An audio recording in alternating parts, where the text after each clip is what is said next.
Thank you. We'll now vote on Composite Motion 17. Will all those in favour please show? Thank you. All against? That is carried. We now return to section 1 of the General Council report, the economy, from page 16, and I call Composite Motion 2, economic recovery and manufacturing jobs.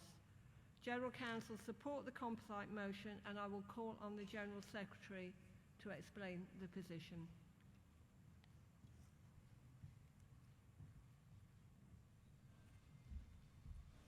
Thank you, President. In setting out the General Council's explanation, I've just got 2 quick points to make. The first point is that all of us are united in our support for good jobs in manufacturing. We know these jobs are the engine of the economy and they provide decent unionised employment right across the country. But governments over the last 30 years have been content to let jobs decline and businesses go overseas.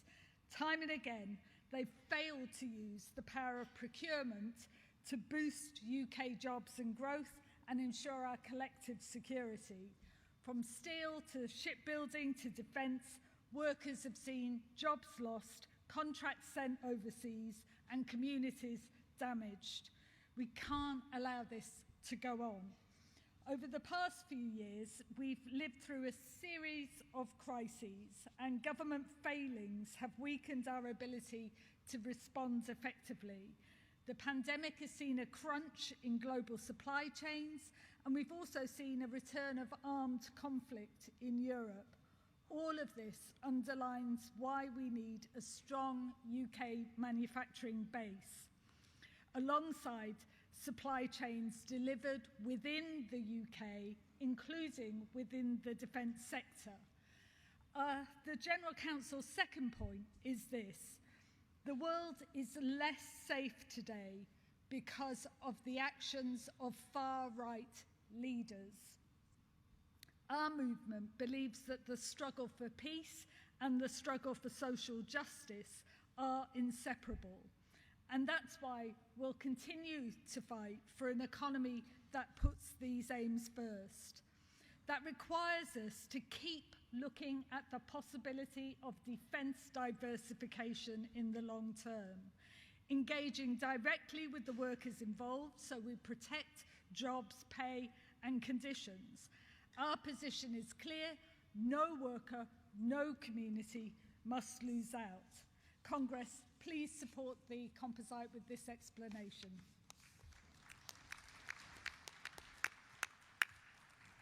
Right, Congress, this motion is to be moved by the GMB and seconded by POA. There are a number of other unions that I will call to speak when we've heard from the mover and seconder.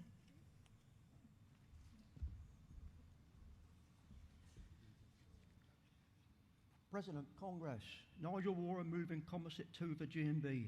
Thank you, Francis, for doing my speech.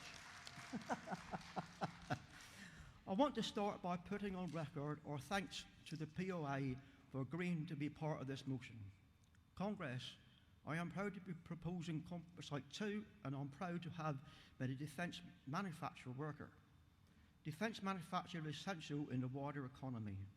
The sector directly employs more than 90,000 people. These are good quantity, well-paid, unionised jobs.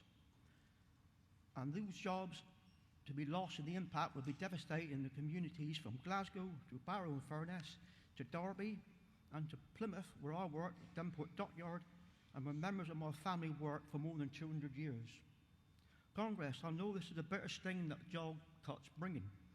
As defence workers, we remind the scars left by the gap by the submarine orders in the 1990s. And we know to the devastating blow Appledore Shipyard in North Devon closed in 2019, after the orders dried up and Congress, we got the yard reopened at great cost. But 2 million manufactured jobs has been lost in the last 30 years. 80,000 shipbuilders and ship repairs have been lost in the early 1980s. And this was the Tories' response to manufacturing jobs crisis. They were threatening to send £1.6 billion the Fleet Solid Support contract overseas. GMBs exposed and how to order could be built in India under the exploitative conditions, or in Spain where the state-owned yards have enjoyed the sort of the company's support to be denied with us. We cannot risk the future of our naval-based industry. More than 6,000 jobs are at stake. These jobs and skills are essential to the UK's security. These ships must be built in the UK using UK steel and unionised labour.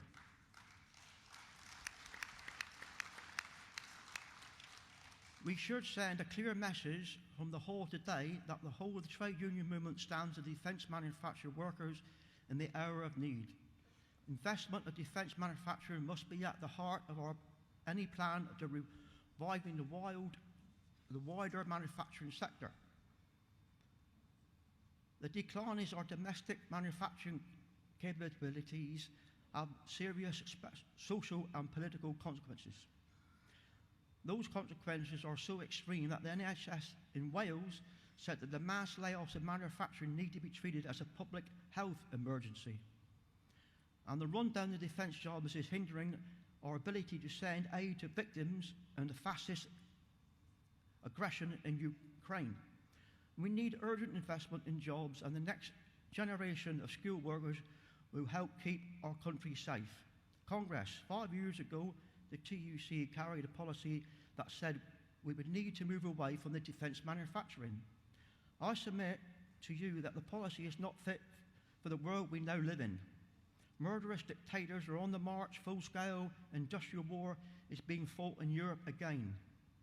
Our own stocks are dangerously low and we're not being replenished.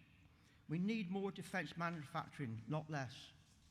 And Congress, this includes investments in an independent deterrent upon thousands of jobs Barrow, Derby, Faslane and elsewhere depends.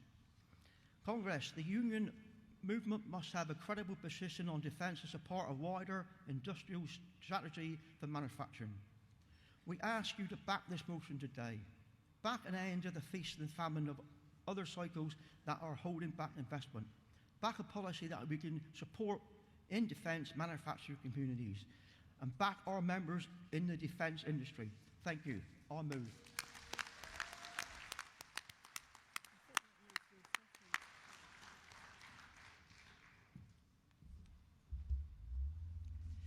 President, Congress, Mark Fairhurst, National Chair, POA, happy to support this composite.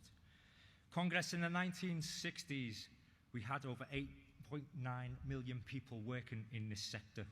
Today, the numbers have plunged to under 2.7 million. UK manufacturing fell in the 80s due to a recession triggered by high interest rates and high exchange rates. That should resonate with us all today. Our manufacturing job losses have been in mining, steel, shipbuilding, heavy engineering, textiles and clothing. It's the cities, towns and coalfield areas of the Midlands, the North, Scotland and Wales that have felt the brunt of job losses, all working class areas. And because of this, there's now been an increase in 0 hours contracts, part-time working, precarious, unstable employment. All of a sudden, the national minimum wage has been the maximum wage that any employer is prepared to pay. And that's why we should all support £15 an hour minimum for everyone, including the Labour leadership. Outsourcing has been a scourge and a complete and utter failure. Ships, trains and planes built abroad when those contracts could have been brought in-house, giving people highly skilled and well-paid jobs and ensuring our younger generation have decent, well-paid apprenticeships that give them decent, well-paid jobs. All this government care about are tax breaks for their rich donors who are happy to accept lucrative contracts whilst avoiding paying taxes. Well, enough is enough. We all know the government give tax breaks to their rich friends, and we all know who those companies are. They detest unions. They treat their staff abhorrently. From Amazon to Apple, from Starbucks to Google, from Microsoft to eBay, and from Facebook to Cisco. Between them, they avoided paying over 1.5 billion in taxes. Who will demand better for the workers? Who will fight for them? Who will make a difference? Who will launch a campaign to reignite our manufacturing and defence industry? Comrades, we will and we must. So let's unite. Let's demand better for our manufacturing industries. Let's demand better for our defence industries.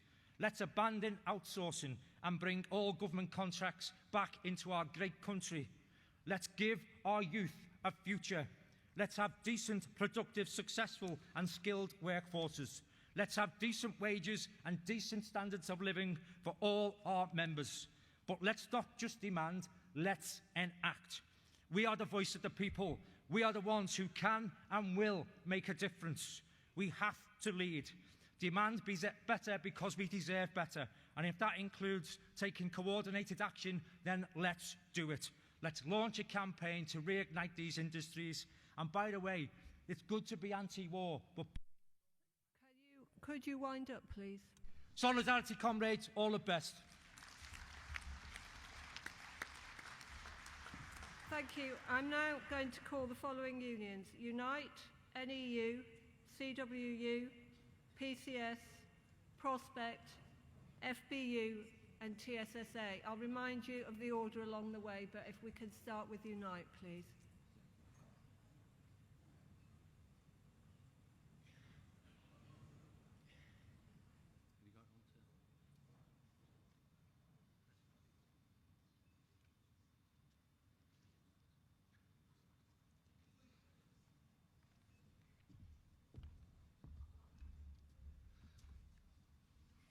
Thanks, President. Conference, Steve Turner, Unite, speaking in support of Composite 2, but with very serious reservations. Comrades, no union represents more people across manufacturing than Unite. Hundreds of thousands of skilled workers from automotive to steel, paper to aerospace, all failed over a decade by a government with no plan, little ambition, and not even the slightest interest in a strategy to support them. A decade of failure only topped by the recent appointment of Jacob Rees-Mogg. God help us in manufacturing.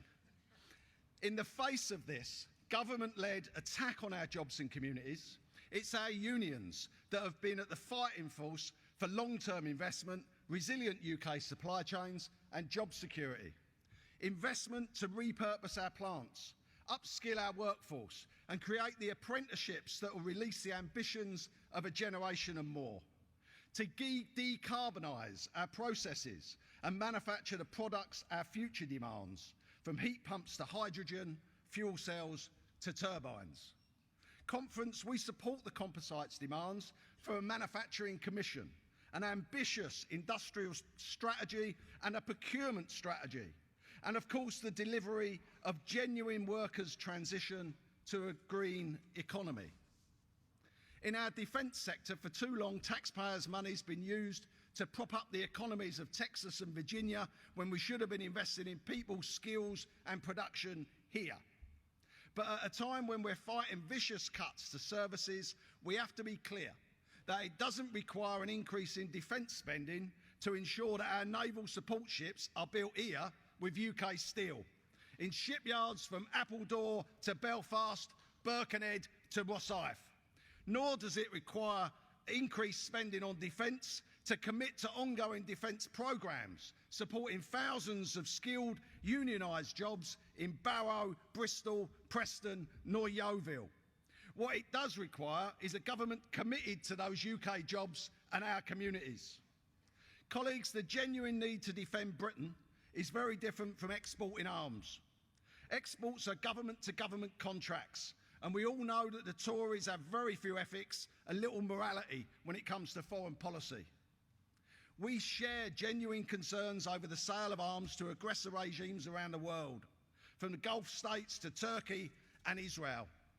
We understand that from Ukraine to Palestine, Kurdistan to Yemen, it's civilian communities that pay the biggest price of war. Conference, the politics of defence we sought at the ballot box, by street protest and as a movement working for peaceful solutions to conflicts around the world. But the tools to defend Britain, Just like the products needed to win the war. Can you wind up, please? I'm wound up, Chair. I know. And the energy crisis.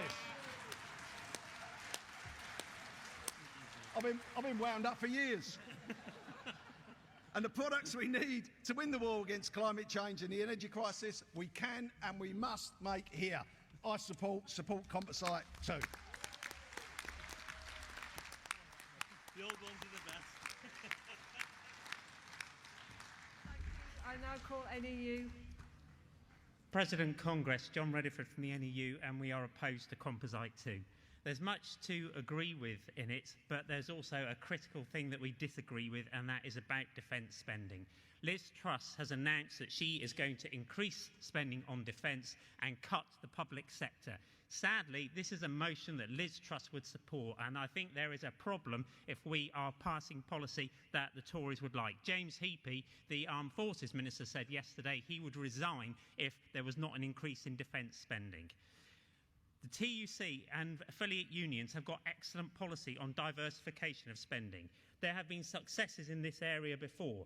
Trade unions at Babcock, who run Rosyth Shipyard, successfully won policy to get the company to invest in marine repair across the whole of Scotland. 40 years ago, Lucas Aerospace, I think it was T&G at the time, they led an initiative to diversify with the spending and the production at Lucas Aerospace. This actually works, and we saw at the start of the pandemic, this diversification is something we can really fight for. At the start of the pandemic, we saw Mercedes Formula One and Dyson very quickly repurpose their factories to produce the respirators that were in dire short supply at the moment. So diversification is a very winnable thing. Nye Bevins said the language of priorities is the religion of socialism. Truss's priority is defence spending and arms sales, and that is what it means. It does mean producing arms that will be sold to Saudi Arabia to kill kids in Yemen. It does mean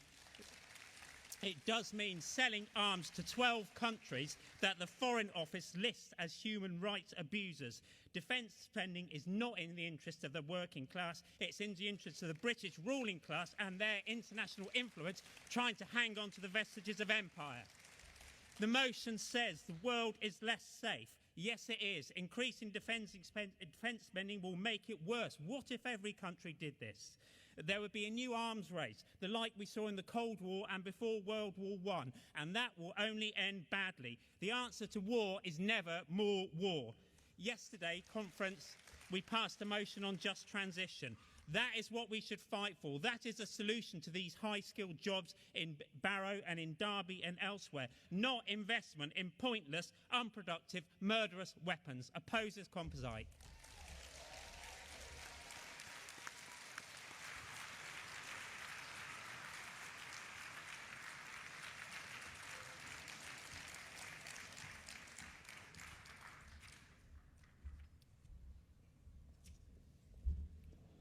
President, Congress, Rob Witherspoon, Communication Workers Union, also to oppose the motion.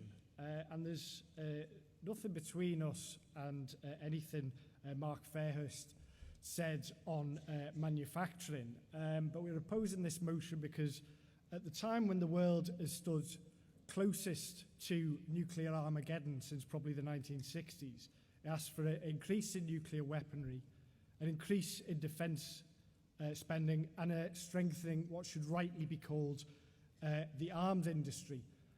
And the point as just made by John of the NEU is that trade union members may make these arms, but they certainly don't determine where they're used. So reference was made to Putin's barbaric assault on the Ukraine. But the largest purchaser of UK-made arms is Saudi Arabia. I can tell you that the fragments from British-made bombs dropped by British-made aircraft have been found at sites that have killed men, women and children in the Yemen. And the arms manufacturers, like any capitalists, they want to expand. They want to try new products. But when they try new products, that means children without their mothers and fathers, and mothers and fathers without children. Now, this motion takes aim at the 2017 policy carried here on diversification of defence. We still believe that is absolutely the correct policy for all the reasons outlined by John. And as the motion says, and as Francis has said, the world is less safe now. The remedy for that is not an arms race. Major cuts are now threatened to our public services. John McDonnell at the Fringe meeting just this afternoon said that could run to £40 billion. I'll tell you what our priorities will be. I'll tell you what the priorities of this hall should be. That is defending our vandalised education service and our overstretched NHS. Not money for weapons and arms. Please oppose.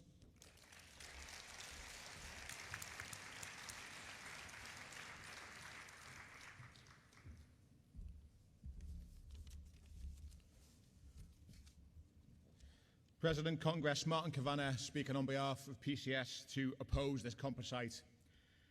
Comrades, our union has a long-standing policy of opposition to increased defence spending. We don't have that opposition because we don't believe in a manufacturing industry.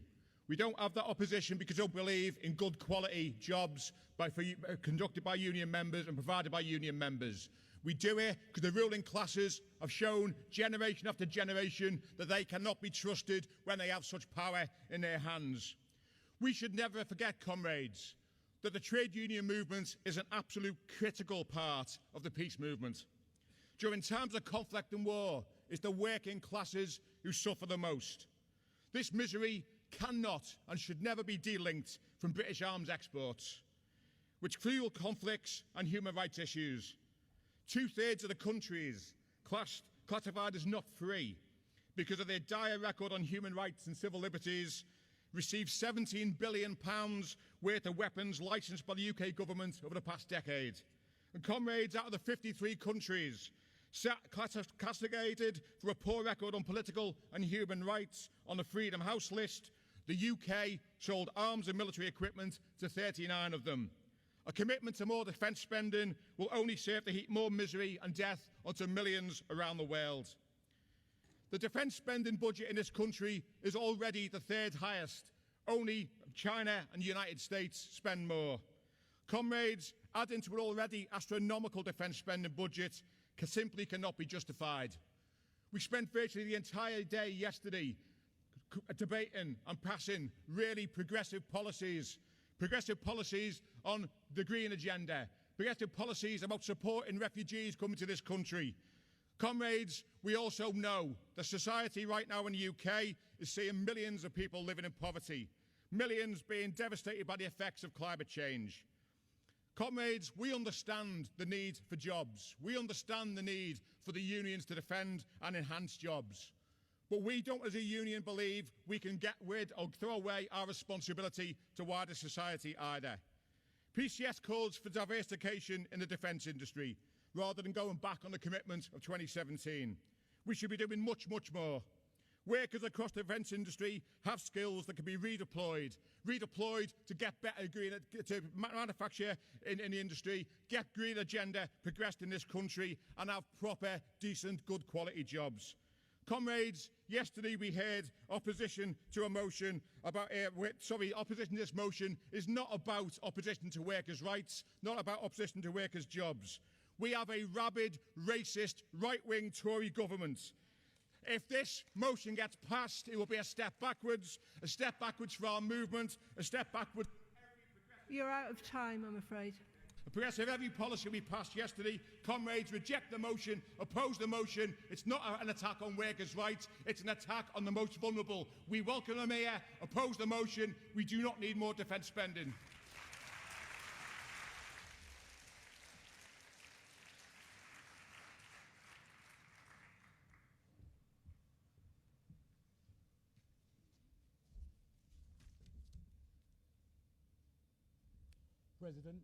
President, Conference, Freddie Brown speaking in support of Composite Motion 2.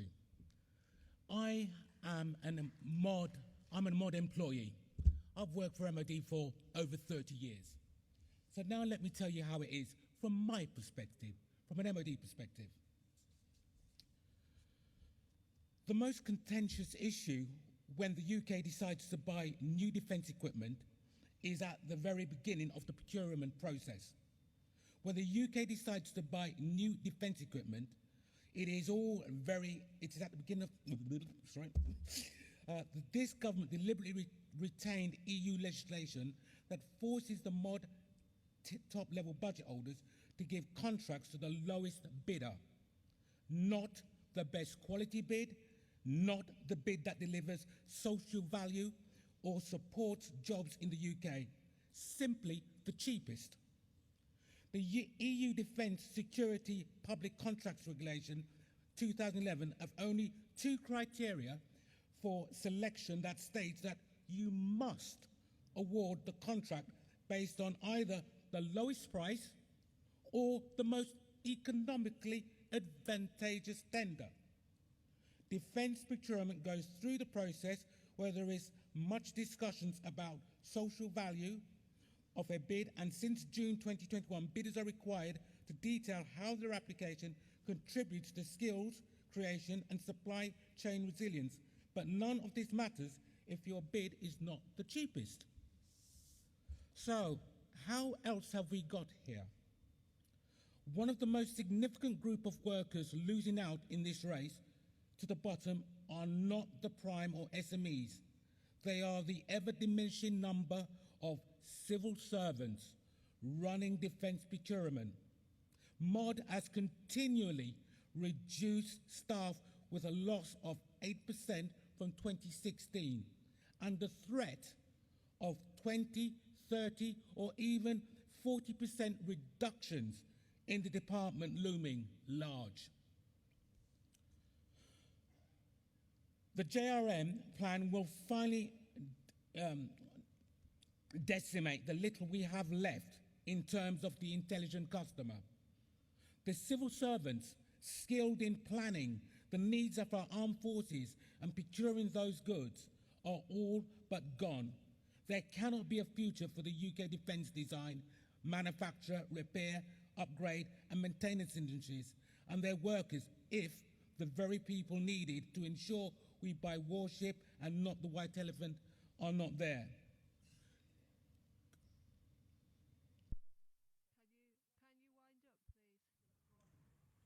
Congress, please support this motion.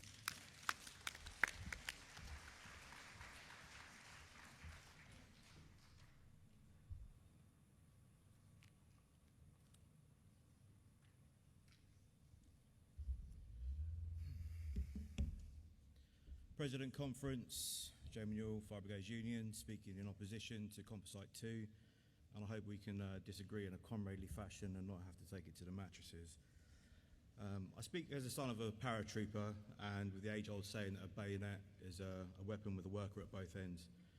And this motion is essentially calling for jobs for bombs, and whilst I believe in solidarity, I have to urge Congress to oppose this motion as it's predicated on the escalation of conflict.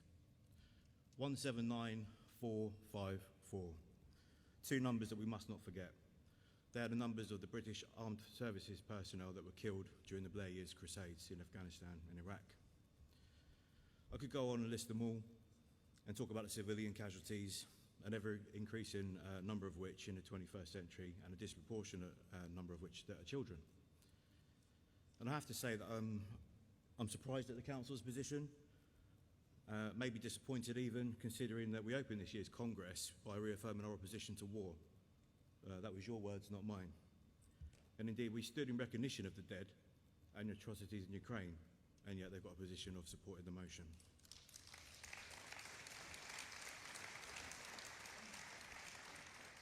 Now, this conference has spoken time and again about the funding for our services, communities and our class need, about balloting and about striking for pay. And yet what we're talking about here is diverting that funding to the war machine, funding that could be used for pay, jobs and services that our members need. Now, I agree that the talent within those industries must be employed. One of the previous speakers spoke about diversifying their skills and employ that talent to build something that's better for our societies, not war machines that can end it. Only the dead have seen the end of war. 179 and the 454. Remember them and oppose this motion.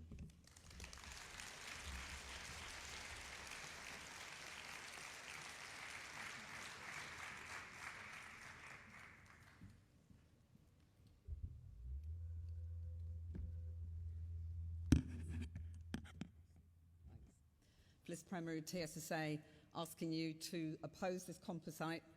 Again, because the composite is for increasing defence spend and manufacture, partially in the light of being able to send more arms to the Ukraine. We all support the plight of people in Ukraine and want this horror to stop, but we don't see much movement on Londongrad. Where is the freeze on trade to hit the Russian oligarchs? Where is the US getting its uranium from? Cut them off. Congress has stated we don't get to choose where weapons we make end up. Even if you support sending arms to Ukraine, how do you know they are not bound for the outrages by the Saudis, devastation in the Yemen, in Syria and Gaza? Congress, this Tory government already supporting 3% increased spending, 3% defence spending. What happened to our proud stance on diversification? Who's actually going to benefit? Working class communities or billionaires reaping the benefits from the destruction of the international arms trade? Solidarity with our impoverished workforces, including hard-hit Appledore.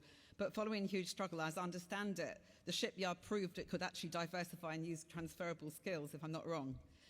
Global food production, critical public and health services, building a low-carbon 21st century infrastructure, or fueling ever-escalating war, destruction, displacement, and Congress literally blasting through all our global efforts to tackle the climate crisis and contain global heating. Look at the carbon footprint of just one sortie alone. Congress will make a total mockery of our climate justice efforts. And we need to think about automation and the changing nature of warfare, a capital-intensive industry with jobs already declining year by year, cyber warfare. Only this morning, we supported a motion on technology and automation about embracing the retraining and skills we need to get ahead of the game. For the sake of our workers and hard-hit communities, we need diversification and good jobs in a just transition. We need to manufacture and control the supply chains of everything we need for a thriving, needs-based, decarbonised economy. Energy, transport, social health care, our fragile public services. International solidarity, comrades, versus the multinationals who rule and are destroying our world. Congress, don't be tempted by this misguided composite. Please vote against solidarity.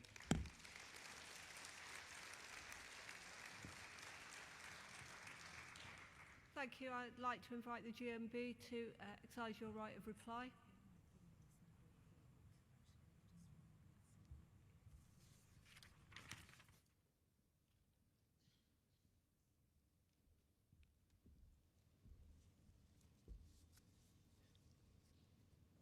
Thank you, President.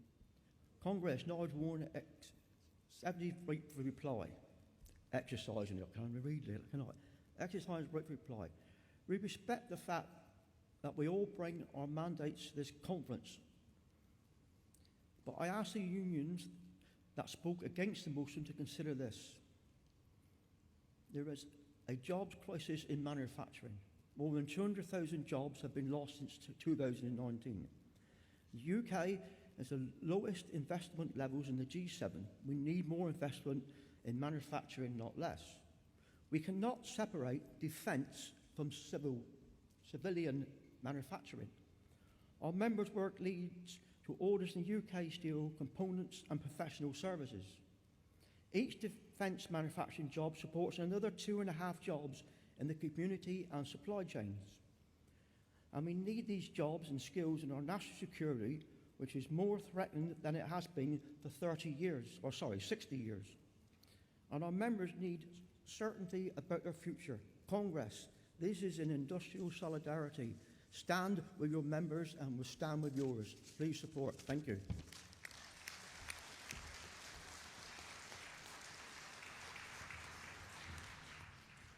Right, we'll now vote on Composite Motion 2. Will all those in favour please show? All those against please show.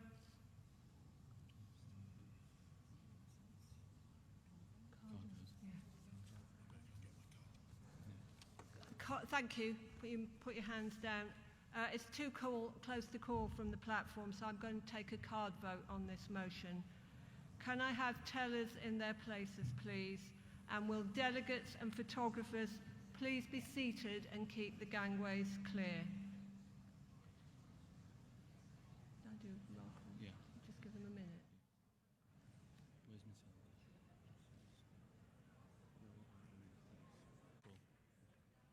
Okay, Congress, can I do, please, a roll call of our tellers? So when I call your name, can you just indicate that you're in place, please? First of all, Celia Dignan. Thank you. Paulette Eniver. Thank you. Steve Croak. Thank you. John Walkup. Thank you. Angela O'Sullivan. Thank you. And Davina Rankin. Thank you. Right, Congress, all those in favour of the motion, please stand, turn to your left and show your card, and keep your card showing until I announce that the vote is taken. Delegation lead.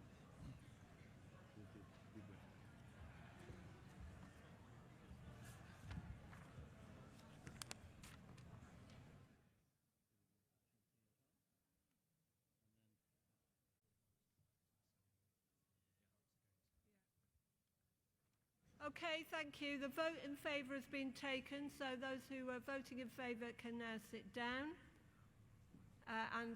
Tell us if you could resume your places, please. And I need to go through the roll call again. So starting with Celia. Thank you. Paulette. Thank you. Steve. Thank you. John. Thank you. Angela. And Davina. Thank you. So all those who want to vote against the motion, please stand, turn to your left, and show your card, and keep your card showing until I announce that the vote has been taken. In the meantime, I'll go fix this. Thank you. The vote has been taken, so you can sit down. Thank you. Now we gotta wait. We do now have to wait for the results of the vote, I'm afraid, so just a few more minutes while Amuse yourselves. the numbers are added up.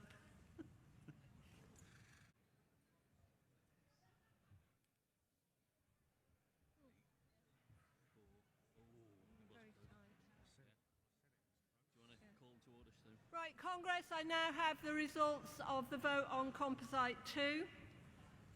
For the Composite, 2,556,000, and against the Composite, 2,469,000.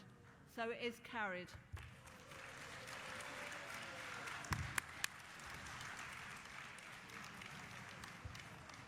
Right, Congress, can we settle down? I just also want to give you advance notice that I may change the order of business.